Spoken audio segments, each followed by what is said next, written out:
Hola, buenos días, bienvenidos a esta transmisión especial del Sistema Informativo del Gobierno. Saludamos a todos los televidentes que a esta hora de la mañana madrugan con nosotros aquí en el canal institucional y vía streaming a través de la página de la Presidencia de la República. Queremos contarles que el día de ayer se emitió el segundo capítulo de la serie Conversemos en Paz, emitida justamente aquí por el canal institucional con la participación del presidente Juan Manuel Santos y 4 expertos en impactos psicosociales del conflicto armado. El planteamiento central fue que para emprender las transformaciones aplazadas por décadas o por cuenta del conflicto armado, la sociedad colombiana tendrá que reconstruir la confianza colectiva y derrotar el miedo a la paz. Justamente este fue el planteamiento central.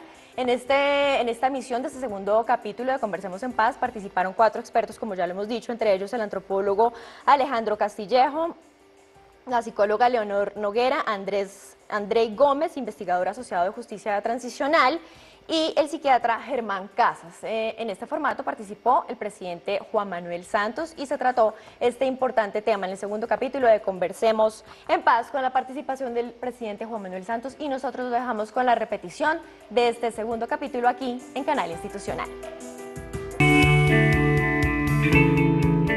En RTVC, Conversemos en Paz.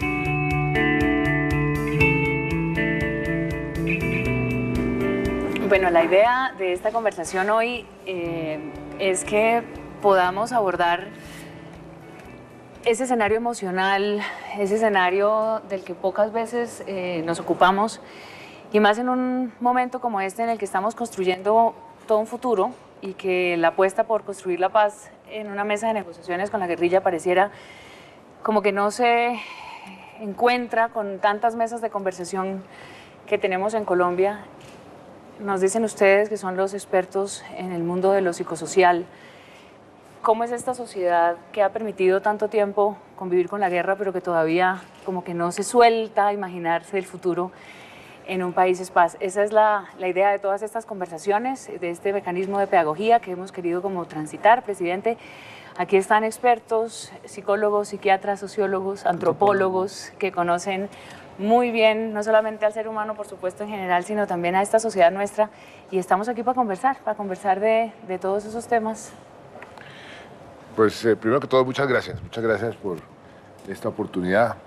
Creo que es muy importante, porque si queremos terminar este conflicto armado, esta guerra, pues tenemos que entender la cantidad de sentimientos, de emociones que produce una guerra y cómo podemos cambiar esos sentimientos, esas emociones, y encauzarlas en una sociedad en paz.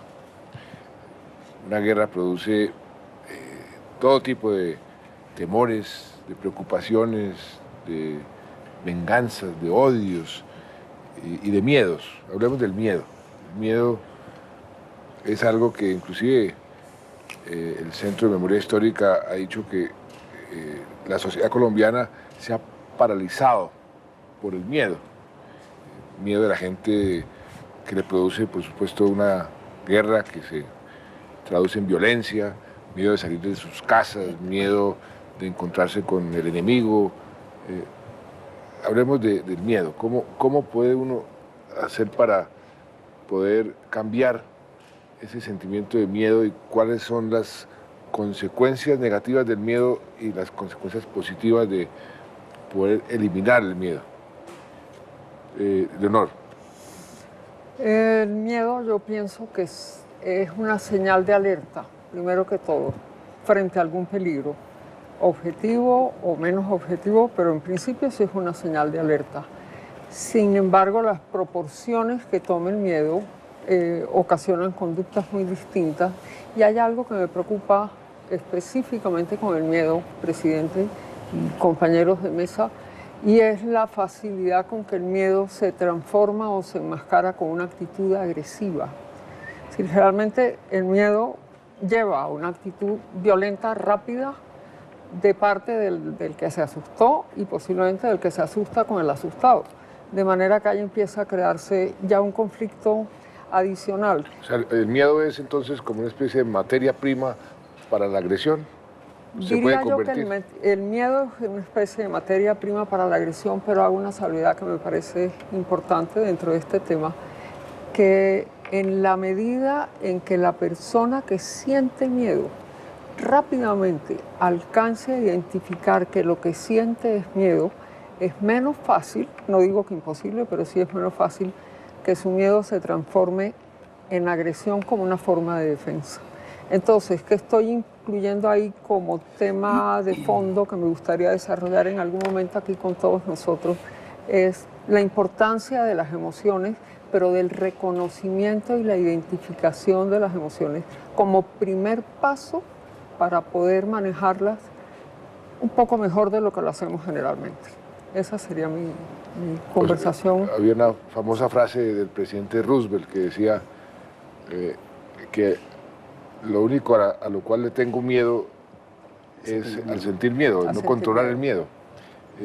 El miedo se puede controlar. Uno creo que no puede dejar de sentir miedo. Una persona que, claro, que se va a cruzar un abismo, pues siente miedo, pero hay que controlarlo. claro. Pero también dicen que el miedo es muy manipulable. Por ejemplo, en la política, a través de la historia, los grandes populistas, los grandes dictadores se basaban mucho en manipular el miedo. ¿Eso cómo es? ¿Cómo es eso de la manipulación del miedo? ¿Y cómo puede uno comenzar a generar un clima donde la gente no tenga miedo, como en el caso de un país que ha vivido tantos años en conflicto? Bueno, yo tengo una óptica complementaria a lo que diría Leonor y me pongo a pensar más bien por el momento histórico por el que estamos pasando.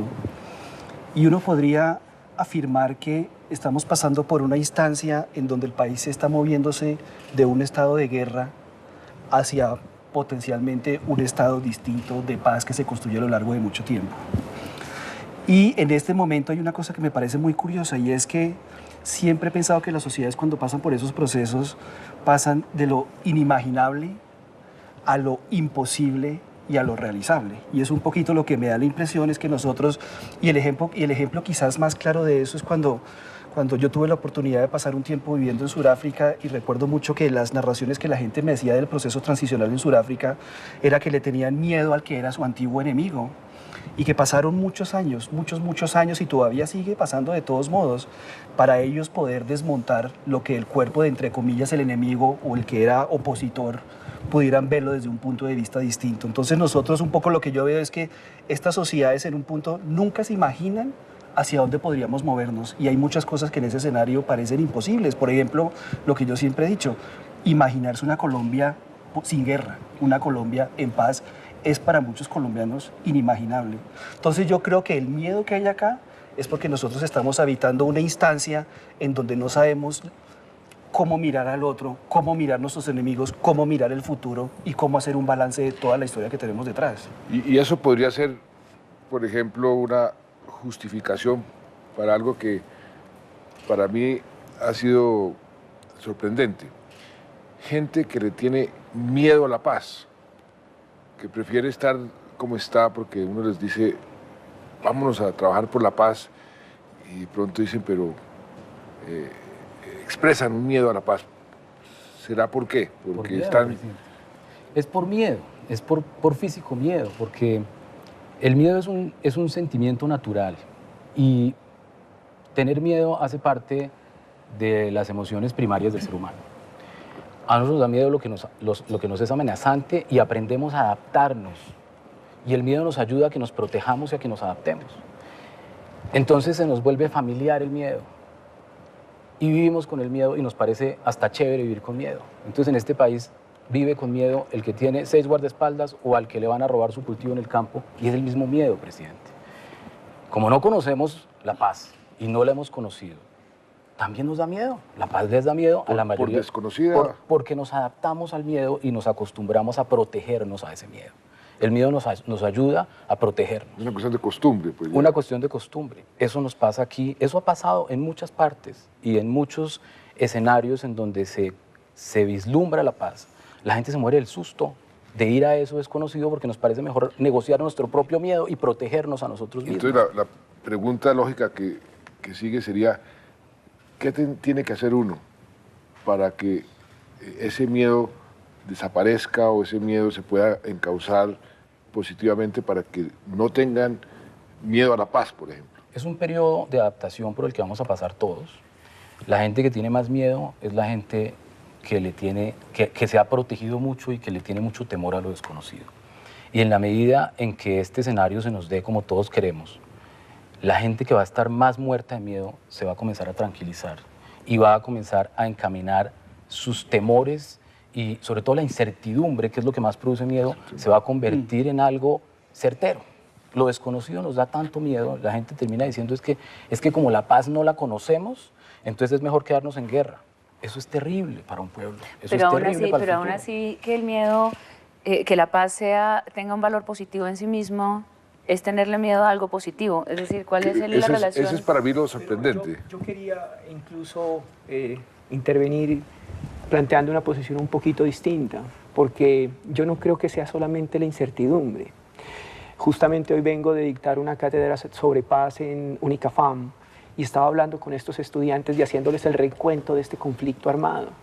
Y cuando uno ve cómo es que se ha instigado el miedo en la sociedad colombiana, es por los escabrosos niveles de violencia. Aquí nos mataron a una generación completa de líderes políticos. Eso simbólicamente, para una generación como la colombiana, era llenarlos de miedo y paralizarlos. Y yo creo que el impacto más profundo que nos ha dejado el miedo hoy no solamente tiene que ver con el no ser capaz de ir hacia adelante y de imaginarse un futuro, pero tiene que ver también con la apatía y la indiferencia. Cuando uno le pregunta a los jóvenes, ustedes, ¿por qué no se comprometen con los proyectos políticos o por qué no se comprometen con este proceso de paz? Muchos creen que es mejor no tener nada que ver con eso. Entonces la apatía va muy cercana con el miedo. ¿Por qué? ¿Por qué esa apatía? ¿Cuál es la explicación de esa apatía? Tal como decía Leonor y como han dicho Germán, es un mecanismo de protección. Es un mecanismo de protección, entonces la apatía y la indiferencia están conectadas con eso. Y yo creo que aquí mecanismos como los que mencionaba Alejo son muy valiosos. Aquí por eso uno pretender superar el miedo sin unas quizás reformas estructurales, sin un tratamiento del pasado, sin una comisión de la verdad que nos permita entender qué nos pasó, pues va a ser muy difícil. Por ejemplo, buen punto. La verdad. Las víctimas están en el centro de la solución de este conflicto. Sus derechos. El derecho a la verdad. El derecho pues, a la reparación, a la justicia. Pero la verdad. ¿Cuál es el efecto de la verdad en el ciudadano común y corriente, en las víctimas y en los victimarios? ¿Cuál es ese efecto que puede tener esa verdad? Y dicen que la verdad lo que hace es que cicatriza, ayuda a liberarse, entre otras cosas, de los miedos, que ese es un concepto muy interesante. ¿Por qué no hablamos un poquitico de eso, la verdad? Yo creo que Alejo, que estuvo en Sudáfrica, tiene... Pueden ser las dos cosas. Yo diría que verdad es un término amplio de todos modos. Pienso que expresar una verdad puede cicatrizar, expresar una verdad histórica y personal puede también abrir heridas, y yo creo que el tema no puede verse en abstracto, sino que toca verlo precisamente a través en el momento histórico y las maneras como eso se da, porque han habido muchas experiencias donde procesos de esclarecimiento pueden llevar también a mayores confrontaciones, por ejemplo, y lo contrario también es verdad. Entonces lo que creo que en Colombia un poco está faltando también es el balance y el contexto para mirar no solamente las verdades subjetivas y las narraciones de los seres humanos que pasamos y que han pasado por la guerra, sino un balance también con el esclarecimiento de eventos de los últimos, no 20 años, sino de los últimos 50 años de la guerra. Y creo que eso es un campo complejo y es un campo que siempre será un campo de debate en todo caso. Y lo que me parece de todos modos importante es entender que tanto puede sanar, entre comillas, como también puede abrir heridas, si utilizamos esas metáforas. Esa es una discusión bien interesante, porque uno ha visto como dos puntos de vista sobre la verdad, la comisión de la verdad. Hay unos que dicen, no, es que la verdad es muy importante conocerla para no repetir, primero que todo, y segundo, como para liberarnos de ese peso que ha sido este conflicto. Si entendemos bien el por qué pasó, cómo pasó, nos va a ayudar a dar el paso hacia adelante. Otros con una visión un poco más simplista, pero con mucho sentido común. ¿Para qué vamos a revivir historias macabras? ¿Para qué vamos otra vez a recordar ese pasado tan macabro? Claro. Entonces, hay esas dos enfoques. Yo ahí creo, y lo que uno tiene que hacer en estos casos es reducir las expectativas que se generan frente a este tipo de instituciones o de organismos. Y alguna vez lo hablábamos con Alejandro, las comisiones de la verdad o estos mecanismos de verdad tienen que ser vistos como dispositivos que abren, no que cierran. Y yo creo que en esto hay un componente fundamental cuando uno socializa este tipo de ejercicios, porque las comisiones de la verdad no buscan encontrar la verdad, lo que buscan es crear un espacio donde se encuentran diferentes memorias, y al encontrarse esas memorias y al revisar el pasado, individuos, colectivos y una sociedad empieza a tramitar sus dolores, sus miedos, sus incertidumbres. Entonces creo que los que plantean el debate entre la verdad como el camino absoluto o como el que realmente recoge y hace renacer los resentimientos es una visión simplista y no verlo como un mecanismo de apertura, como un dispositivo, como diría Deleuze. Yo agregaría una cosita complementaria de todas las anteriores, especialmente de la última, y es que creo que la verdad esclarece definitivamente el panorama, aclara los imaginarios, disminuye las expectativas y por dolorosa que ella sea, como que acaba con la posibilidad de lo que yo invento a cambio de lo que no sé. El vacío no queda. Todos, y de ahí salen los rumores, ¿no? El uno le cuenta al otro, el otro le agrega un pedacito, el otro le pone otro más, le quita, le agrega. Entonces creo que la verdad tiene ese poder contundente sin desconocer los impactos emocionales que causa, que eso es distinto. Pero tiene también... Pero como que tiene otro, aterrizo con lo que conozco. Tiene otro dilema, y es ¿quién está interesado y cómo afecta la verdad dependiendo además de qué verdad? Claro. Por ejemplo, una de las discusiones más difíciles en la creación de las comisiones de la verdad es que la guerrilla, por ejemplo, quiere que sea su verdad la que quede consignada en las comisiones de la verdad. El ejército quiere que quede su verdad. Es que nosotros combatimos fue a unos guerrilleros que estaban en contra de lo que nosotros estábamos defendiendo. Los otros decían, la verdad es que nos obligaron a ir a las armas porque en la situación, entonces cada uno tiene su verdad. Pero para el ciudadano común y corriente, pues también hay otro efecto diferente. Él no está buscando su verdad, sino la verdad. En RTBC, Conversemos en Paz.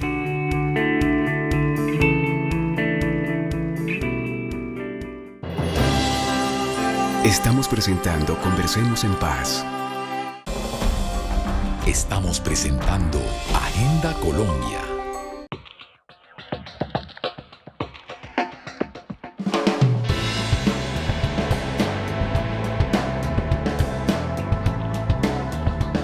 El Instituto Colombiano Agropecuario ICA rinde cuentas a los colombianos. 7 de septiembre a las 3:30 de la tarde, Canal Institucional, un panorama nuevo.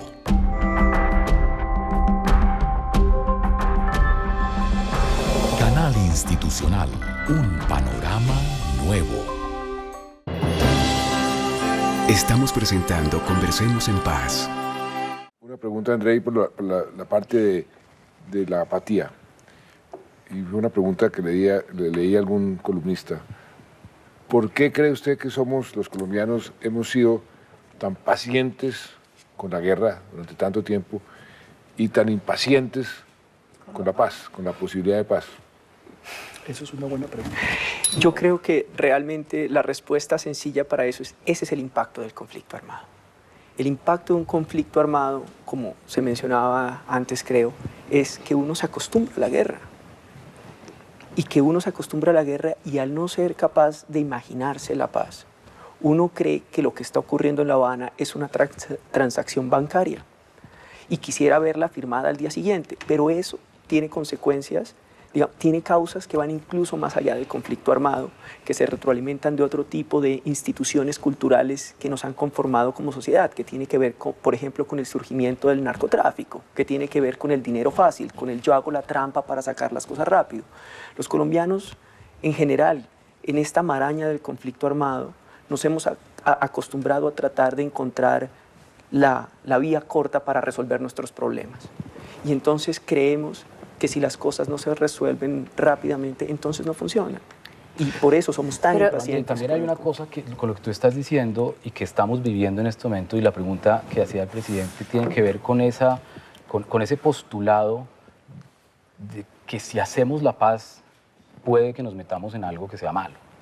En la guerra, el ser humano se protege a sí mismo escogiendo bandos o haciendo completamente apático y eso no tiene que ver conmigo. Lo que está pasando en este momento es que el miedo y la ansiedad de encontrar eso desconocido hace que veamos al otro como un enemigo, porque eso es un mecanismo de defensa. Cualquiera que sea amigo de la paz, empezando por usted, es visto como un enemigo por la gente que le parece mejor estar en guerra, porque es mejor estar así que enfrentarnos a algo que por definición y por nuestros mecanismos de defensa nos pone el otro como un enemigo. Entonces, al que era amigo, lo volvemos enemigo. ¿Por qué? Porque es que yo estaba acostumbrado era a que tuviéramos esta defensa y cuando me cambian el escenario, esa defensa se convierte en amenazante para mí. Y eso pasa en todos los niveles. Lo que va a ser un reto muy grande es encontrar, como decía Alejo, como decía Andrei, en ese otro, alguien distinto, pero que podamos tolerar vivir con él. De todos modos, estos cambios implica transformaciones dentro de la sociedad y eso implica mover la sociedad y sus estructuras y eso le produce pánico a mucha gente. Si fuera solamente reconocimiento del otro, pero no, resulta que hay que mirar la vida cotidiana de cómo estamos operando, cómo estamos funcionando y eso nos va a hacer producir movernos y comenzar a reconceptualizar literalmente el mundo. Pero además de eso, pensamos que estamos negociando en medio del conflicto. También uno entiende que hay muchos mensajes contradictorios y eso alimenta las incertidumbres. Es decir, esa es la gran dificultad de explicarle a la gente. Eso fue lo que me advirtieron a mí desde el principio. A mí me dijeron, usted se va a meter en un proceso de paz y usted va a pagar un costo muy alto su capital político. Primero porque el solo hecho de sentarse con las FARC, usted sentado allá, va a generar reacción. Cuando usted comience a hablar de darles beneficios, eso no le va a gustar a mucha gente. Pero cuando usted comience a hablar también de que usted va a negociar en medio del conflicto, de pronto la gente le va a dar un margen de maniobra, un margen de tiempo. Pero finalmente llegará el momento donde van a haber una contradicción de fondo. El presidente hablándome de paz, pero aquí veo la guerra. Entonces el presidente es un mentiroso. El presidente no me está diciendo la verdad. Y eso he pagado ese costo. Claro que me dicen que si llegamos a la paz el costo se vuelve inversión. Pero eso es cierto, eso es cierto. Pero yo quería entrar en un tema hablando sobre la generación de confianza, de cómo ve uno al enemigo o a los posibles nuevos enemigos, por lo que usted decía.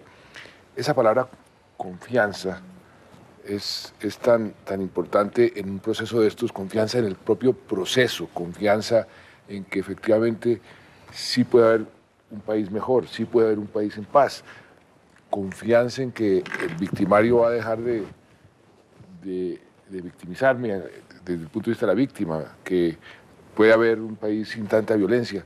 ¿Cómo se genera esa confianza? ¿Cómo puede uno ir mostrándole a la gente que efectivamente sí hay un país mejor y que la paz sí es mejor que la guerra? ¿Ustedes qué opinan de ese tema de la confianza? Mira, yo estaba pensando mucho en un ejemplo muy concreto, que es esta mesa. Y es porque usualmente la gente no tiene la posibilidad de sentarse en una mesa y hacer lo que estamos haciendo en este momento. La construcción de confianza implica mirarse a los ojos, implica decirle al otro, yo pienso como usted en esto, pero no pienso como usted en esto.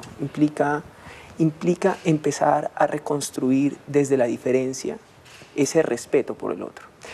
Y yo creo que en este país la guerra nos fracturó incluso las familias. Presidente, yo me fui en el año 2005 porque no podía vivir más en Colombia porque mi familia se dividió entre uribistas y antiuribistas. y se dejaban de hablar entre ellos. Entonces, ¿qué tipo de confianza podía haber entre la familia si la gente lo que hacía era simplemente estigmatizarse y decir, es que usted es del otro bando? El ejemplo más interesante fue cuando volví, y aquí es un agradecimiento a usted, porque usted empezó el proceso de paz y a mí eso me dio la esperanza de decir, yo quiero volver a Colombia a trabajar por este país, a trabajar por la paz de Colombia. Y me volví a Colombia hace un año y llegamos a un restaurante en Chapinero donde hacemos desayunos de paz para traer a 20 colombianos a que se cuenten sus historias, cuenten sus miedos, sus temores frente a la paz. Pero el primer desayuno nos tocó negociarlo con la dueña y le dijimos a la dueña, señora, nosotros queremos aquí hacer un desayuno de paz. Y ella dijo, no, a mí aquí no me hagan esos desayunos para que no digan que somos izquierdistas. Y nosotros le dijimos, no, pero si es de paz. La paz no tiene color político, queremos simplemente hablar de esto. Y ella dijo, bueno, pero hacen uno y después vemos. Y hoy hemos realizado 50 desayunos. Fue un proceso. Y ahora ella se para muchas veces y dice, por favor, vuelvan el siguiente fin de semana a hablar con nosotros. Así se construye la confianza. La confianza se construye dando ejemplo y no sale por decreto. Simplemente es cuando uno, casi como un poco taoísta la cosa, ¿no? El maestro taoísta vive sus principios y al vivir sus principios, los demás lo siguen, pero nunca les impone que ellos lo sigan a él. Y una pregunta, ¿la confianza es necesaria o es una condición para poder, por ejemplo, perdonar o para poder reconciliarse o no tiene nada que ver? Yo diría que al menos para poder convivir, presidente. Es decir, el perdón es un término, a mí me parece muy complejo, sobre todo cuando trasladamos de la persona a la sociedad. Es decir, yo no puedo entender muy bien esa escala, es demasiado grande para mí. Pero indudablemente, si uno es capaz, como dice André, y en eso estoy totalmente de acuerdo con el tema de los ojos, así suena un poco retórico, de hecho, es que uno tiene que hablarle a los ojos a la gente, leerle los rostros, leerle las caras, leerle las arrugas, las canas, etc. Eso suena muy bobo, pero lo que ha pasado en nuestros países es que nosotros no le vemos los rostros a la gente, y si nosotros no le conocemos esa historia y esa especie de memoria sedimentada que hay en la cara, ¿cómo podemos construir un poco de convivencia? ¿Cómo podemos rearmar nuestras relaciones interpersonales, cotidianas, colectivas? Y ahí es donde está el reto de lo que viene después de si se firma, entre otras cosas, que yo sé que se va a firmar. Lo que viene es reconstruir esos rostros en los próximos muchos años que vienen. Y esas relaciones que dependen son de cercanía. Y eso que ustedes llaman confianza, yo lo veo también como convivencia, como saber estar con otros, no obstante nuestras diferencias, siendo conscientes de las historias que nos han fracturado. Respetar las diferencias, que es tan importante. Pero mire, el ser humano es hoy en día quien es en la escala evolutiva gracias a que pudo tener confianza en el otro. Los seres humanos nos diferenciamos de la mayoría de las especies superiores porque racionalizamos nuestras interacciones gracias a la confianza. La primera persona a la que uno le tiene confianza sin saberlo es a su mamá, porque su mamá le da a uno la confianza básica para poder vivir, porque su mamá es un ser que le provee todo sin pedirle nada a cambio, y al cual uno, si tuvo una buena mamá, aprende a tener confianza en otro ser humano, porque ese ser humano le entregó la vida y lo cuidó. A diferencia de otras especies, el bebé humano es completamente débil y completamente perentorio y es absolutamente dependiente de una mamá. Nosotros no tenemos cascarón de huevo, ni tenemos escamas, ni tenemos los pelos de los osos. Nosotros, cuando somos bebés, somos un pedacito de nada que depende exclusiva y completamente de otro ser humano. Y si ese ser humano nos cuida bien, aprendemos a tener confianza. En esta guerra se perdió la confianza. Y se perdió la confianza totalmente. Entonces, uno no sabe a quién tiene al lado, y uno no sabe cómo va a reaccionar, y uno no sabe. Entonces, uno prefiere pensar que es mejor no confiar. ¿Por qué? Porque es una manera de protegerme. Cuando uno crea confianza entre otro ser humano, uno tiene que ir a la base misma de la interacción de la existencia humana, que es la base de todas las interacciones. Es decir, yo confío en lo que tú me dices, entiendo lo que tú me dices y puede que sea distinto a lo que yo pienso, pero lo que tú me estás diciendo parece que nace originalmente de lo que tú me estás tratando de comunicar.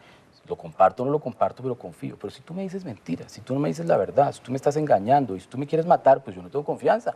Y esa ausencia de confianza se convierte en una barrera que pongo para que no me mates o para que no me robes o para que no me tumbes. Por eso la gente no le tiene confianza a la paz, porque la gente piensa que lo mejor es abstenerse y seguir con el caparazón que no nos dio la naturaleza, pero lo construimos, de defendernos de eso que nos parece tan terrible. Una pregunta que quiero hacerles que me ayudaría mucho a tratar de hacer más pedagogía. Las ganas de vengarse. La sociedad, mucha gente dice, no, esta gente cometió estos crímenes, yo me tengo que vengar. ¿Cómo se puede vengar una sociedad? Pues a través de la justicia, y estos señores tienen que irse, se tienen que podrir en la cárcel. Esa es la actitud de mucha gente. Lo otro es, no señor, usted tiene que aprender a, de cierta forma, a reconciliarse y a entender que esa sed de venganza le va a producir a usted más sed de venganza hacia el futuro y va a no permitir la paz. ¿Cómo hace uno para manejar esas ganas de sacarse un clavo, por así decirlo, de mucha gente con el enemigo que ahora estamos tratando de buscar que todos estemos en el mismo barco? ¿Qué tipo de emociones o cómo puede uno hacer un poco de pedagogía para lograr que se cambie esa actitud? Yo personalmente tengo una teoría que usted me da una linda oportunidad de poderla compartir acá. Por favor. Parto de la base de, y eso me parece inmensamente importante y delicado para el proceso de paz macro y para el micro, el del vecino, el de la familia, el de la escuela, etcétera, que es donde me parece importantísimo que vamos a ir aterrizando. Porque pienso que el aparato psíquico, por llamarlo de esa manera, cuando sufre una herida muy profunda, puede ser una burla, bullying, que le mataron la mamá, que le secuestraron al hijo, cualquiera de los horrores en la escala que conocemos. Esa herida profunda tiene dos destinos, que son o la reparación, que es lo que usted acaba de mencionar en términos muy sencillos y muy cotidianos, que es el entendimiento de lo que pasó, un proceso de sanamiento interior por la vía que la persona quiera, porque medita, porque lee, porque habla con la mamá, porque llora, porque va a una terapia, cualquiera de tantas. O la otra, que es la peligrosa, aquello que el aparato psíquico, llamémoslo así, no digiere, no recicla por lograr su equilibrio, independiente de las categorías morales, si es bueno o es malo. En búsqueda de lograr su equilibrio, sale de eso como pueda. Y empezamos a un juego trágico, los que somos mayores, que creo que somos usted y yo, presidente, cuando jugábamos a la lleva, que uno pasaba y se la tocaba y tú quedabas con la carga para pasársela al siguiente. Tomando esto en una... Gambetas. Sí, gambetas, exactamente. Poniéndolo en una forma más seria, yo diría que cuando uno no ha podido transformar esa herida, sanarse de alguna manera, elemental, no importa, para eso no hay que ser cultos, hay que tener otras herramientas. Hay que tener otras herramientas para el manejo del conflicto, para el manejo de las emociones, acompañamiento. Si uno no logra eso, esa carga psicológica de la herida causada va a salir en forma de venganza. Igual lo digo, no porque sea más bueno o menos, el resultado cambia, sí, pero el sujeto no estamos hablando de que es bueno o no, sino de que tiene una necesidad de recobrar un equilibrio. Por eso creo que la reparación se vuelve clave. ¿Y por qué dentro de esa reparación asumir las responsabilidades también se convierte en algo tan importante? ¿Cuál es ese vínculo entre el victimario que asume responsabilidades? Inclusive pues en la justicia hoy está establecido, se castiga a un Estado porque cometió estas violaciones de derechos humanos y lo primero que lo condenan es a que diga públicamente, que acepte que fue culpable y que pida perdón. ¿Dónde está ese vínculo entre ese acto, públicamente asumir responsabilidades, pedir perdón y desactivar en la víctima esa sed de venganza? ¿Cómo puede uno explicar eso? Yo creo, presidente, que la venganza o la sed de venganza es una desviación de un sentimiento humano que también surge de la protección y de la necesidad de resarcir en el otro el daño por mi propia mano, de hacer sentir en el otro esa búsqueda de equilibrio de una manera muy patológica, una manera muy malsana. En el momento en que a ese mismo ser humano se le posibilita una acción diferente de esa necesidad de justicia, de esa necesidad de reparación y de reconocimiento. Montones de casos hay clarísimos en donde se han encontrado la víctima y el victimario, el torturador y el torturado, y se han dado la mano. Y esa sed de venganza se transforma, y se transforma porque el ser humano tiene la posibilidad de entender ese sentimiento tan terrible en otro sentimiento que implica un sentimiento de perdón o un sentimiento de reconocimiento del acto del otro. Yo necesito vengarme hasta el momento en que él me dice, fue mi culpa. Eso es tan cierto. Las víctimas que fueron a La Habana, varias de ellas me hablaron después y me decían cómo se les transformó la vida solamente encontrándose con su victimario. Claro. Es increíble. Yo lo único que quería, o lo único que pretendía era que este señor me dijera algo. Y este señor me pidió perdón. Y yo estoy ya así como sanada. Eso es así. Impresionante lo que me decía. Pero, presidente, yo quería decir una cosa porque estoy un poquito me preocupa un poco la forma como lo plantea usted, porque yo creo que hay una diferencia entre venganza y justicia.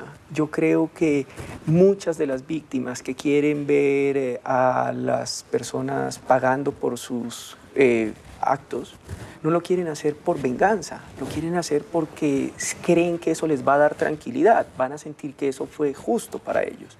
En ese orden de ideas, a mí me parece que, digamos, la venganza es un sentimiento que hay que verlo como una etapa diferente, donde la retaliación es muy fuerte, donde casi que estamos pensando en la ley del talión del ojo por ojo, diente por diente.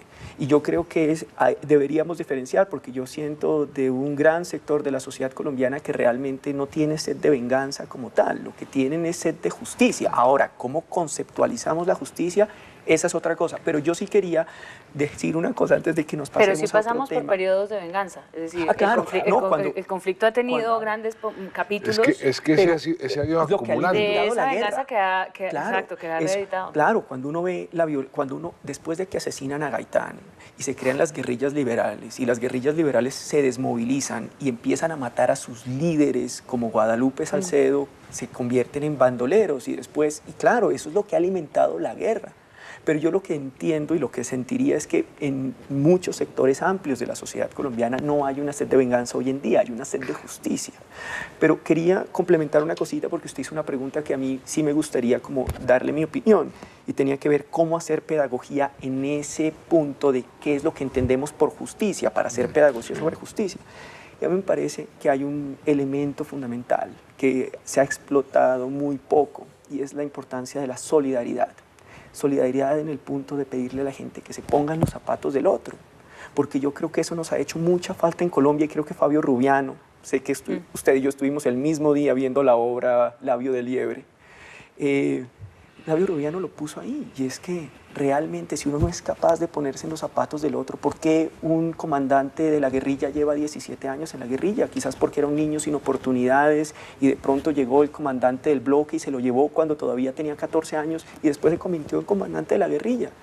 Yo creo que la solidaridad para decirle a los colombianos es que si usted hubiera estado en una situación similar, quizás usted hubiera hecho lo mismo, y es cómo vamos a desmontar este mecanismo de guerra que sigue permitiendo que gente que quizás podría tener otro tipo de vida no se mete en esa vida. Y es ahí cuando uno puede hacer pedagogía para eso. Yo quiero saltar ahí, porque es difícil hablar, entre otras cosas, a veces. Y es la historia, quiero como hilar varias historias acá. No, porque para conversar se necesita momentos, instancias, ritmos, en fin, y colectivamente pues más difícil. Pero la historia de Mandela es muy peculiar, y esto es la otra parte de la historia de Nelson Mandela. Él sale de prisión en 1989, había sido fundador del ala militar del Congreso Nacional Africano, Y mucha gente cuando el proceso ya venía, digamos, en conversaciones desde antes, y él sale, y mucha gente con la que yo trabajé, él pensaba que iba a hacer una serie de reformas cuando llegara el momento de la transición, incluso hasta muy radicales. Y mucha gente le decía que él tenía que tener, era realmente encarnar la venganza contra los blancos después de 400 años de esclavitud. Sinceramente hablando, pues esto es, por lo menos yo creo que el apartheid era solo un capítulo de la esclavitud y el colonialismo en el África. Y tenía sobre la mesa dos opciones, y eso también tiene que ver con lo que usted decía de sus propios críticos. Y él tenía sobre la mesa dos opciones. Decía, bueno, yo me puedo ir por el lado de la venganza y literalmente armar una guerra civil, que había mucha violencia, pero no era una guerra civil de todos modos. Y por el otro lado, yo puedo apostarle a otra serie de valores distintos. Y Mandela le apostó a otra serie de valores distintos. Yo creo en los mecanismos, digamos, en las dimensiones psicológicas de estos mecanismos, de estas expresiones humanas, etcétera, pero creo que tiene que haber también una intervinculación entre lo personal y lo histórico. Entonces Mandela lo que hizo fue encarnar de alguna manera la posibilidad de la reconciliación y de la cohabitación y de la convivencia, y poner eso sobre la mesa y decir, este es el horizonte hacia el cual nos vamos a mover. Y él como líder corporal y físicamente lo encarnó al punto que convenció a la sociedad de eso. Yo recuerdo señoras que eran empleadas de casa que decían, voy a renunciar a mi trabajo de empleada de la casa porque Mandela nos va a dar trabajo a todos. O sea, el tema de las expectativas es muy importante también. Y en eso quiero decir una cosa muy curiosa. El liderazgo de Mandela fue muy importante porque él estableció un discurso, unos conceptos que sirvieron de horizonte para eso. El debate hoy en día es mucho más complejo, pero en ese momento fue vital este horizonte conceptual, este horizonte humano.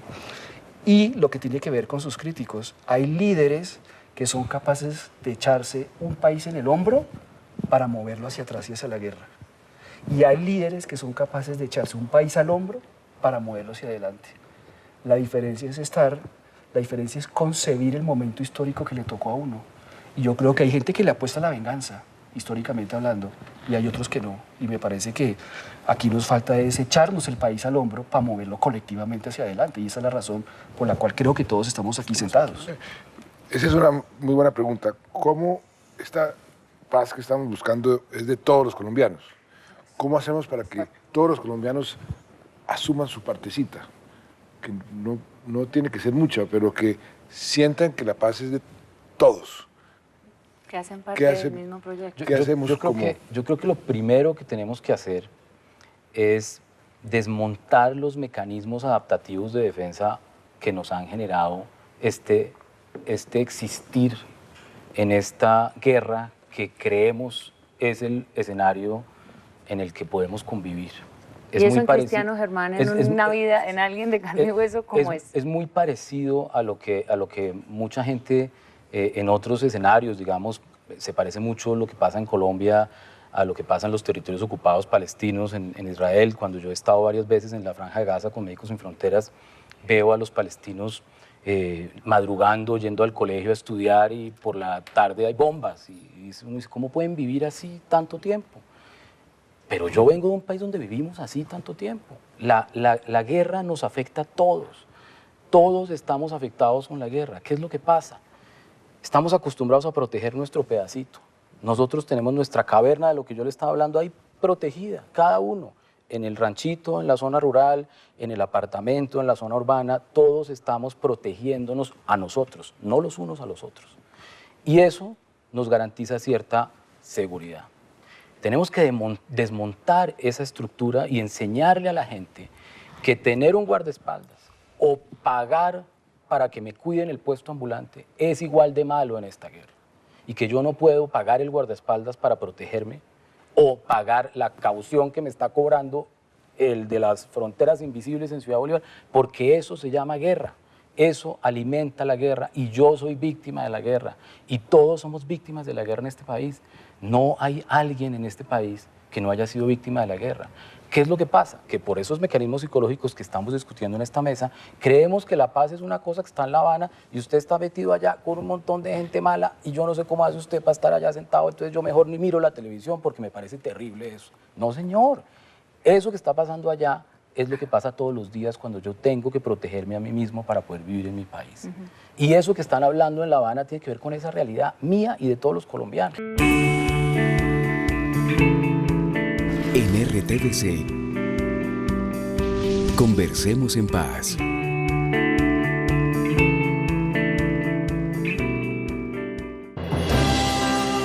Estamos presentando Conversemos en Paz. Este lunes, Colombia tiene control, el espacio institucional de la Contraloría General de la República. Cuando se inició el proceso de la ley, de su trámite y de su aprobación en el Congreso, eran 3.8 millones de víctimas. Hoy estamos cerca de 7 millones de víctimas. Colombia tiene control. Lunes 9 p.m. y jueves 8 p.m. Canal Institucional. Un panorama nuevo.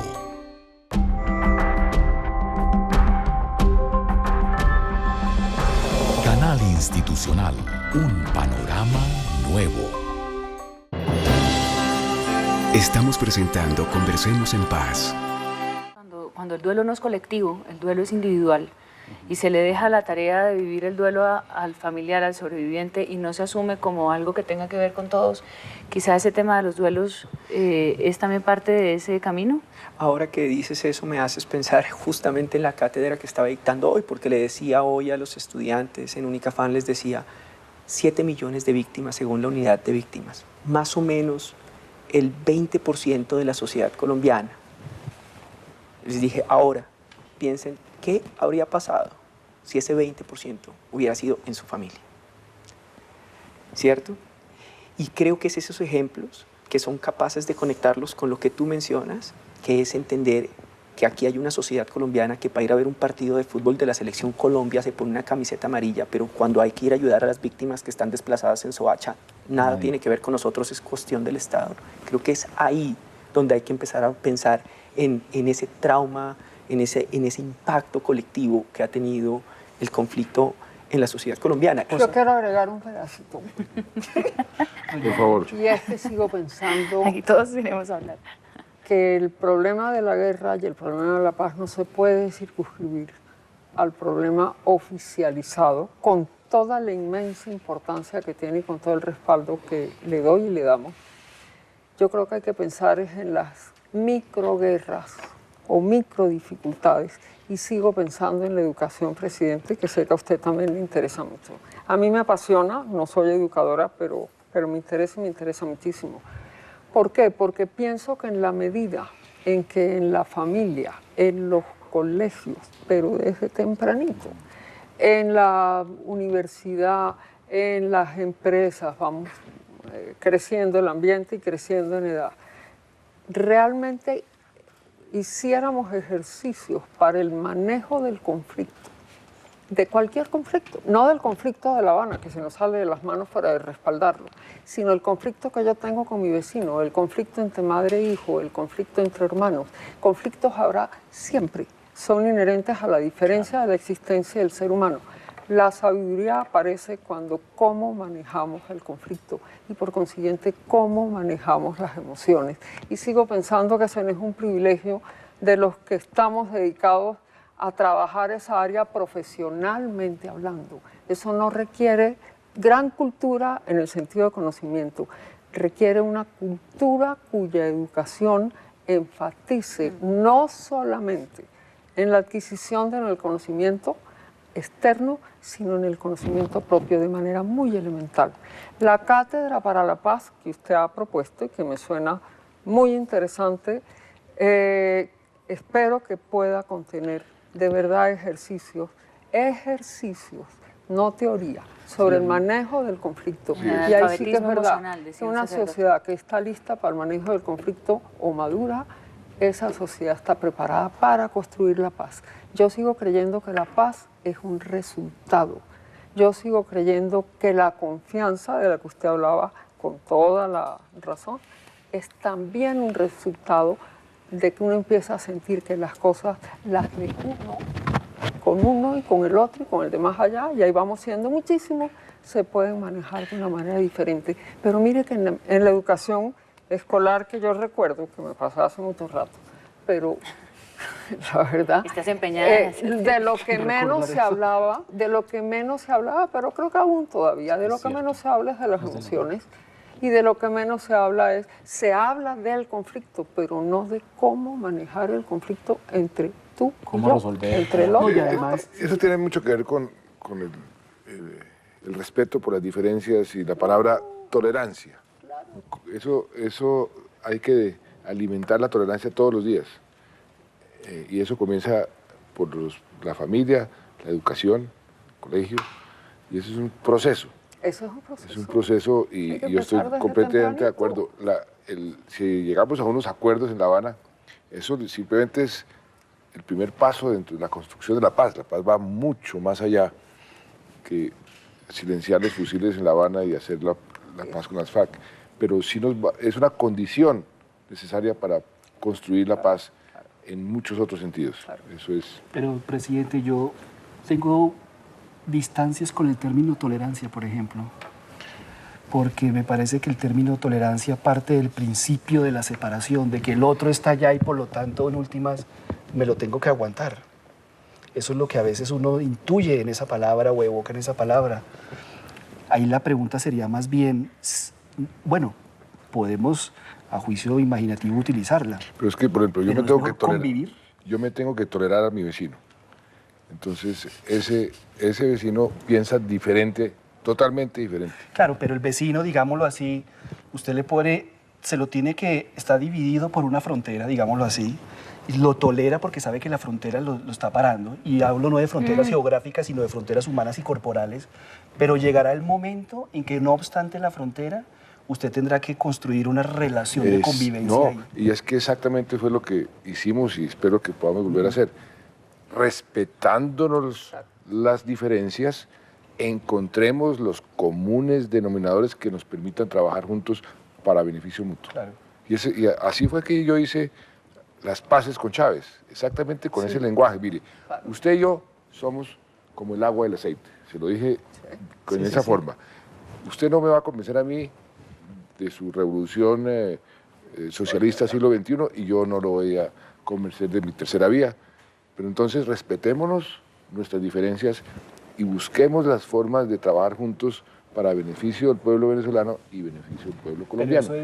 Y me dio la mano y dijo, listo. Y hasta el día que se murió, se respetó. Sí, pero eso es convivir, eso no es tolerarse. Pero eso es lo que yo pensaría. Identifico otra palabra que no hemos mencionado. Y a mí me parece que hay una gran dosis de generosidad mutua, de Chávez y suya. Y yo creo que a veces a los colombianos nos ha hecho falta generosidad. La generosidad es uno de esos principios que pocos exploran porque para ser generoso, el generoso no es el que da solamente, sino que el que sabe recibir también.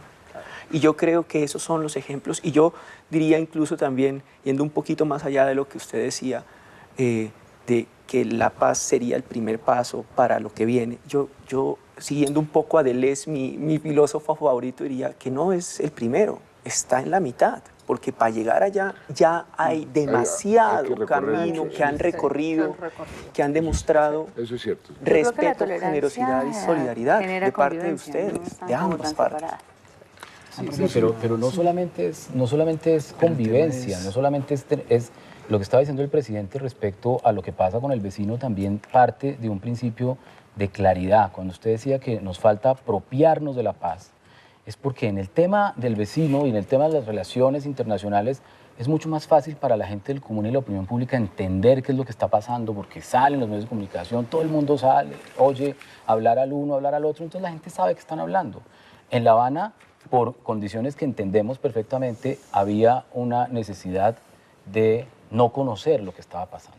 Y volvemos al término de la desconfianza. Entonces, al no conocer lo que está pasando, no nos apropiamos. En la medida en que esto se ha venido familiarizando, en la medida que estamos sentados aquí nosotros hablando de paz, cada vez hay más escenarios en donde se habla de paz, de posconflicto, de reconciliación. Propaganda, la Asociación Colombiana de Psiquiatría hace su congreso anual en Armenia el 5 al 8 de noviembre sobre el tema del posconflicto.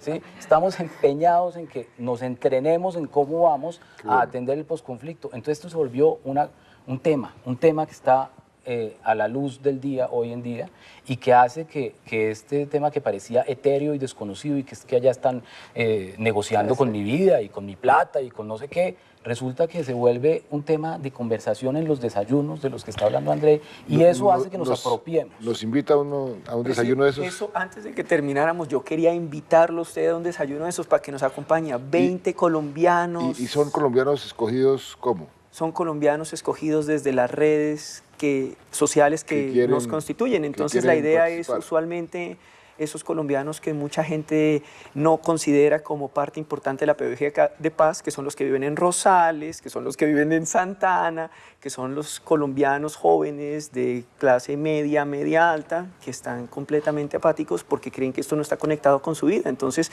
realmente a mí Rodeemos el Diálogo me mandó con el mandato expreso de invitarlo a usted para que se siente a hablar con nosotros sobre el proceso de paz. Me gustaría porque ese contacto es una lección para mí, porque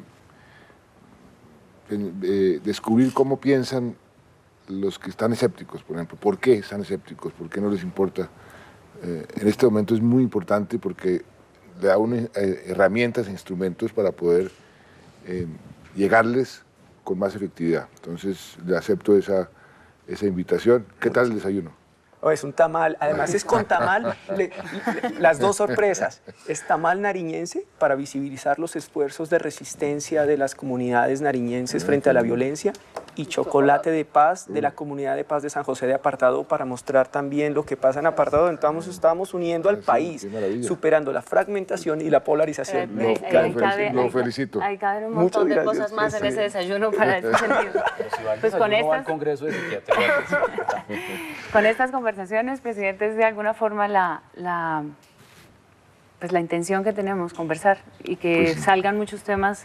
No, ha sido muy interesante, realmente yo les agradezco muchísimo, aprendí muchísimo, creo que surgen esos cuestionamientos, esos dilemas, esas preguntas y esas opciones y esas soluciones que es lo que creo que la sociedad colombiana necesita. Ojalá este tipo de conversaciones se multipliquen por todo el país, encontrando ese común denominador que nos va a permitir esa gran transformación que nos va a permitir la paz.